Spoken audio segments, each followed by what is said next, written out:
right, today we are looking at John Mattone's laws, number 5 and number 6. Let's take a look at these real quick.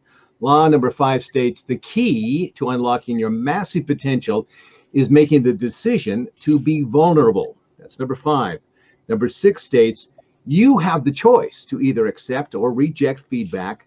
However, if you reject feedback, you also reject the choice of acting in a way that may very well bring more abundant success and happiness to you and to your organization. So let's get started here. This is Rich and Maikel with Mainline Executive Coaching, ACT. ACT, act. That's what leaders do. We get on it, we do it, we just don't think about it, we don't get around to it one of these days. We are on it, we are doing it. And ACT is also an acronym which stands for and cultural transformation, cultural training, transitioning, transformation.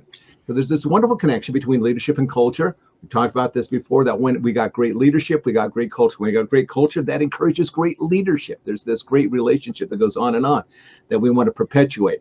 That's what we do. We're executive coaches. And today we're very fortunate to have John Burt, a great executive coach, great pedigree that he's going to bring to us. John, would you do us a great pleasure of giving us me in 60 seconds elevator speech? Introduce yourself to the folks. Okay, great. Good morning, Rich. Good morning, Maikel. Thanks a lot for having me on the podcast today. My name is John Burt. I'm an executive leadership coach with ILEC, and I work with individual leaders as well as leadership teams to improve performance and develop cultures that drive results. I've been a business and an IT consultant for most of my career. I worked with a number of notable companies like IBM, PricewaterhouseCoopers, and Ernst & Young. And I've helped dozens of Fortune 100 companies in the industrial sector to solve some of their critical business issues and implement new strategies leveraging technology. I'm most proud of my success in building and leading incredible teams and developing leaders. And I've leveraged all of this experience in my executive coaching business. That's great. That's fabulous. Thank you. It is really a pleasure to have you here today. Rich, let's get into this. Let's start talking about these laws a bit. Give us an intro here, would you? Okay, I think we're going to talk about both these laws, I think one at a time, but then we're going to time together to show how the synergies between the two laws work. So let's talk about vulnerability right off the bat. Let's talk about vulnerability and define that just a little bit. I think there's a lot of misconceptions around what vulnerability really is, but vulnerability really is a willingness to show emotion and allow one's weakness to be seen or known, be transparent. That doesn't mean to be weak. It doesn't mean to give up on who you are. It simply means, that allowing transparency, allowing others to work with you and help you find that success. So it's about being open to honesty, trust. That's really what the vulnerability decision is, and really is the most important aspect of getting to the core of who you are as a leader. So John, before you go on, I know everybody's thinking this, and then we'll get back to John. There is also, everybody knows that this idea of vulnerability can also put us in a position of risk where we could be hurt or we could be attacked. I mean, that's a real thought. That's not like, oh, no. I'm going to share at the end of this podcast today an example of that and how that's handled. A very inspiring anecdote that I'll share with you. But let's just lay that on the table. That's also right there. We know that. So what do we do with it? So, okay, go on, John. Thanks. All right, sure.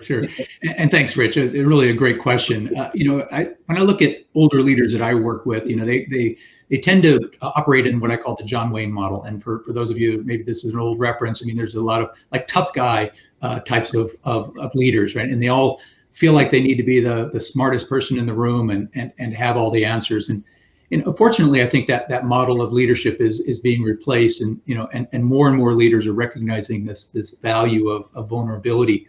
What vulnerability is it's definitely not a weakness, right? It's not indecision or a failure of leadership. I like to think of vulnerability as really being the pinnacle or really a demonstration of great leadership, right? It's a true leader is somebody who is able to recognize that they don't have all the answers, right? That they're not the smartest person in the room, if you will, right? And they really look and reach out to others to get their insights, right? To help drive the ball forward, to help pursue the ultimate goal for the team. Okay, so that's great. I like that a lot. Thank you, John. So here's the deal. When we take a look at this idea of vulnerability, what is it not? Give us a little bit, Rich, of insight about what it is not, and also give us an idea of what kind of courage does it really take? Let's talk about this, be honest about it. What kind of courage does it take to be vulnerable? You know, I like what John said about the John Wayne approach. You know, I guess back in the day in Hollywood, there's a story of John Wayne approaching Kirk Douglas, who had taken a different role in the show that didn't really stand up to John Wayne's, I guess, approval of the tough guy thing. I guess he saw him at a party and basically said, "Dude, what are you thinking?" type thing. You know, what are you going that way for? So really, vulnerability doesn't mean giving up who you are. Doesn't mean giving up on yourself. It means allowing different traits to be transparent, allowing yourself to be transparent and open to suggestions, open to other ideas, open to those people around you. Just because you have that title or you're in that leadership position doesn't mean you're the propeller head in the room. Like John said, you know, just because that you have that title doesn't mean you're the know-it-all. You have to be able to open yourself up and allow others in to help you get to that next level. And I think a lot of that, it's not about becoming soft. It really isn't. It's about opening up, being honest, being transparent. And that doesn't mean being soft. You still have a goal. You still have resolve. You got to keep that. So there's an interesting thing here, and the trade-off, and we'll talk about it more in future broadcasts. There's this idea, it feels a little bit, I think, to some leaders like I'm going to be jumping into the volcano when it's very active. It's hot lava, and I'm going in there. And there's a certain amount of maybe beliefs or way you see yourself, you got to give up. You know, you got to be willing to say, I don't know it all, as you guys have talked about. I don't always have to be the one where it's always invented here. I don't always have to be the smart one. I don't always have to be the one that drives the whole thing. So vulnerability, John, I'm going to ask you about this. When we give that up and we're willing to now not only be vulnerable, we're willing to be altruistic in a lot of ways and courageous, this begins this process of unlocking massive potential. What is massive potential, and what is that unlocking all about? Well, absolutely, Michael, and thank you. Right, you know, I think once, you know, obviously once the leader chooses and makes the decision to be vulnerable, right, they develop this deep understanding that they don't have all the answers, and that you know there may be other and maybe better answers out there. And I think that's where it starts, right? When the teams that I've led, and with my clients and talking to them about the teams that they're leading, you know, there's enormous potential in that team in terms of ideas and concepts and insights that they can help. And once you open up as a leader and you start to invite that in, first of all, you start to, with the transparency and the ability to take that input, you know, you start to build trust with the team, right? And then they also trust you more, right? And then there's a commitment that gets developed from the folks on your teams in terms of, hey, listen, he's listening to me. You know, he's you know, trying to hear what I think about this subject. Even if you don't ultimately choose that person's idea, they feel like they're included. And I think that drives a lot more trust, a lot more commitment, but also just the expansiveness of some of the teams. I mean, I've always just been amazed in my career as I started to make that vulnerability decision and not having to be that smart guy in the room all the time. How many brilliant people, just my perspective, right? But the brilliant people I had working with me and all the great ideas. And then once I got comfortable with that, it was just explosive growth in terms of what my team could do. Interestingly enough, you don't anticipate this as a leader when you give that up. I mean, it is a give up. But when you do it, and you really do it, one of the things that you notice right off the bat is there's a great sense of relief. Mm-hmm. Mm-hmm. Yeah. Right. It's just, there's that. The other thing is, all of a sudden, as you're talking about all these brilliant people and their ideas, there's that level of now ideas and exchanges that take place. And there's another level of camaraderie that starts developing. this association with each other that's not protecting, my territory, your territory, that territory. All of a sudden, as we let that down, we start finding out about each other. We start learning about each other. There's this sense of relationship that starts, and that's really, when you really take a look at that, that's when the trust starts happening, synergy starts happening, some great things start to happen just because we let that down. Give us some more ideas on that, Rich. Do you have some? Do you want to share with us on that? On the feedback? Yeah. Feedback can be one of the hardest things you can get, because it opens up your weaknesses. It opens up that, you're looking in a mirror that you may not have wanted to look into. And so when we talk about success, when we talk about abundance, define that for me. What's personal success? I think we need to turn that around, that it needs to be, as a leader, it's got to be organizational success. Your success comes from the organizational success as a leader. So I think we need to understand that when coaches come in and we're getting this kind of feedback, it's coming with love. It really is. It's coming with a sense of wanting to help that individual or help you get to the next level. And sometimes you've got to break down barriers to get to that next level. And so that feedback, can do that. And if it's done properly, if it's done with love, it's gonna help you go a long ways.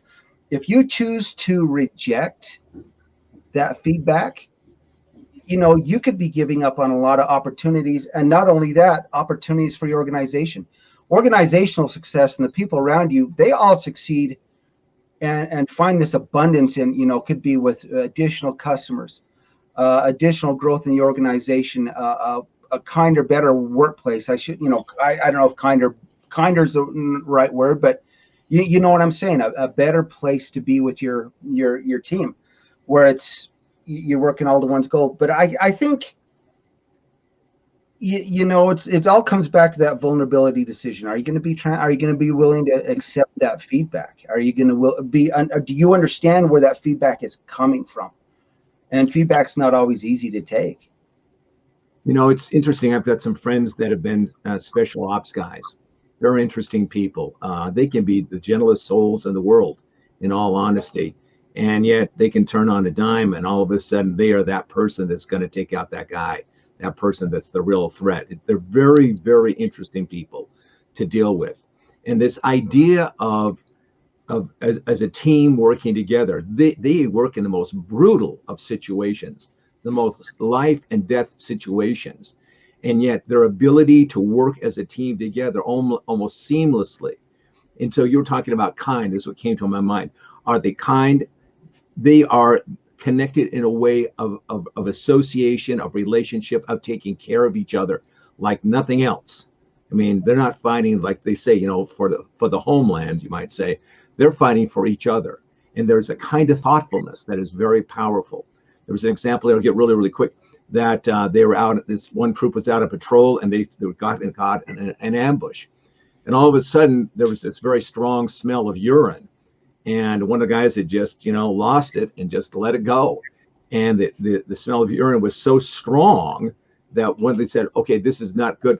The problem here is not just you and us being safe. You're going to get dehydrated. Get some water, the guy said. Get some water, you're dehydrated. Because if you don't get hydrated, you're not going to be in the shot here. You're not going to be part of what we're doing here. So it's that kind of consideration, that kind of immediacy of taking care of each other that's so very important. Let's talk about this idea of abundance. Give us some ideas about what this abundance is all about and the decision to do that so that leads to this outcome of abundance. Who'd like to talk about that? John, you want to talk about that? Yeah, certainly. I think that with regard to gaining abundance, and the reason why I've written a lot about this law and spoken about it is that I really believe that feedback is a gift, right? For you to get true feedback from somebody, right? Unvarnished feedback is one of the hardest things, I think, first of all, to elicit from people, but also then sometimes to receive and to process and to deal with it, right? But first of all, if you're asking for somebody, and they're always giving you positive things, you're probably not hitting the mark, right? I mean, honestly, love positive feedback, but sometimes having more critical feedback is where you wind up growing. So first of all, having the trust, as you were talking about, the trust amongst the team members, that they trust you, that they know that you're not going to use it against them, that you're not going to, there's no retribution involved in it, is really a tricky dribble, right? You got to get people to willing to share with you the feedback, and then just they will see you in your actions, trying to incorporate that and to pivot, if you will, based upon the feedback. And I think that's where you start to see the abundance. It's a synergistic process, Maikel, that people will give you feedback. You thank them for it. You incorporate it. They see it as part of you're incorporating it into your work style, your leadership style. They wind up wanting to share more with you. They're more committed. There's more trust. And I think that's where the abundance comes from, is you get exponential benefits of seeking the feedback and allowing yourself to accept it and to process it. Yeah, some great things come out of that. You, for the leader, the people that you work with, you start, modeling a whole new way of communication and working together. And then, of course, the culture benefits by it greatly as well. What are your thoughts? Thank you, John. What are your thoughts on that, Rich? John brings a good point on how feedback is delivered. It really is. Bear with me for a minute. I mean, it's human nature. If you're, say, for example, you're in a room with somebody and there's a great big painting on a wall, and you're trying to point out something on the painting and they're not getting it, and you grab them by the sides of the head and point them, this is what I want you to look at. They're going to fight you. They're going to fight you. But if you take them and you walk them through what you're trying to show them and point out this thing on this painting, they're going to follow you. And it's the same thing with feedback. If you come at somebody, y'all suck, don't quit your day gig type thing. And that's the feedback you're going to give somebody versus, I think you did great, but this is where I see, you can improve.